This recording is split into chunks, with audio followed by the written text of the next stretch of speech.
હરે કૃષ્ણ કૃષ્ણ કૃષ્ણ હરે હરે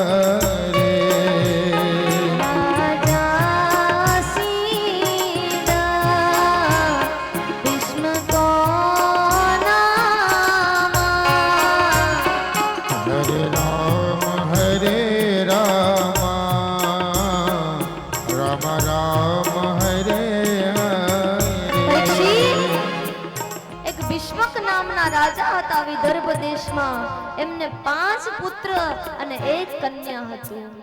5 પુત્ર અને 1 કન્યા. કન્યા સાક્ષાત લક્ષ્મીજીનું સ્વરૂપ હતું. લક્ષ્મીનો અવતાર. એનું નામ હતું રૂકમિણી. તસ્યા પંચ ભાવાના પુત્ર કન્યા ચ વરાના. હરે કૃષ્ણ હરે કૃષ્ણ કૃષ્ણ કૃષ્ણ હરે હરે. 5 પુત્ર અને 1 કન્યા. કન્યાનું નામ હતું રૂકમિણી. માતા પિતાએ જોયું કે હવે રૂકમિણી યુવાન થઈ છે, એના વિવાહ કરાવવા જોઈએ. માતા પિતાએ પૂછ્યું રૂકમિણીને, બેટા હવે તું યુવાન થઈ છે, તારા વિવાહ કરાવવાના છે, તારી નજરમાં કોઈ વર છે? તું કોઈ રાજકુમારને ચાહે છે? કોઈ છે? રૂકમિણી માતા શરમાઈ ગયા. પિતાશ્રી, હા, હું દ્વારિકાધીશને ક્યારે જોયા નથી, પણ નારદજી પાસેથી એમના ખૂબ ગુણો સાંભળ્યા છે, એની કથા સાંભળી છે, અને હું મનોમન દ્વારિકાધીશને પોતાનો પતિ માની ચૂકી છું.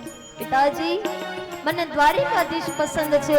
પિતાજી હરખાઈ ગયા. ધન્ય છે મારી પુત્રી, મને તારા પર આજ ભરોસો હતો.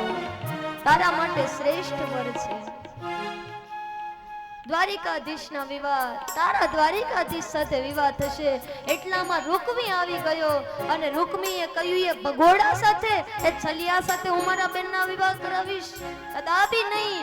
શિશુપાલ, દમઘોષના પુત્ર શિશુપાલ સાથે વિવાહ નક્કી કરીને આવ્યો છું, અને 3 દી પછી રૂકમિણીના વિવાહ શિશુપાલ સાથે થશે અને એની જાન આવશે.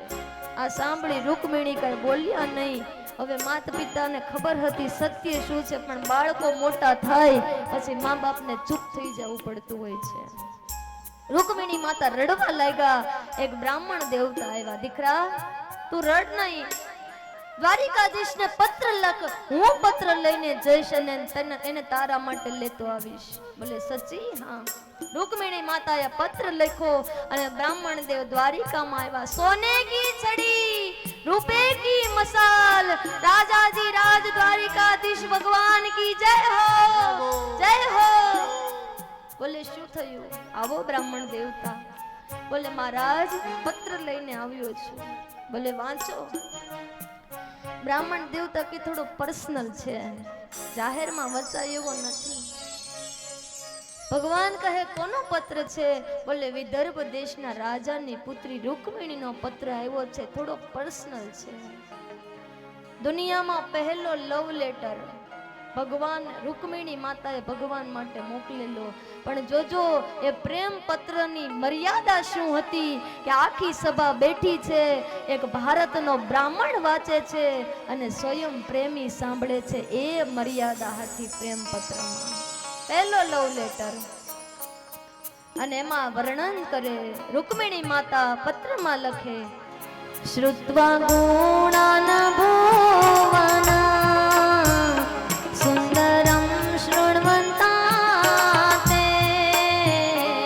હરે કૃષ્ણ હરે કૃષ્ણ કૃષ્ણ કૃષ્ણ હરે હરે. શૃણવંતા તે,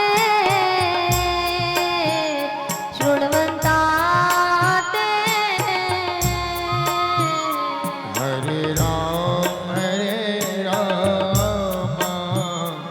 રામ રામ હરે હરે. શ્રુત્વા ગુણાન ભુવન સુંદરમ શૃણવંતા તે નિર્વિશ્ય કર્ણ વિવેરે તો અગમ તાપમ. હે અખિલ બ્રહ્મા નાયક, હે ત્રિભુવન સુંદર, હું મનોમન તમને મારા પતિના વરમાં વરી ચૂકી છું. પણ મારા ભાઈએ મારા વિવાહ બીજી જ જગ્યાએ કર્યા છે. તમે મને આવીને લઈ જાઓ. હું મારા ભાઈઓના ખૂન ખરાબા નથી જાણતી, નથી ચાહતી, એટલે તમે આવી અને મારું હરણ કરીને લઈ જાઓ.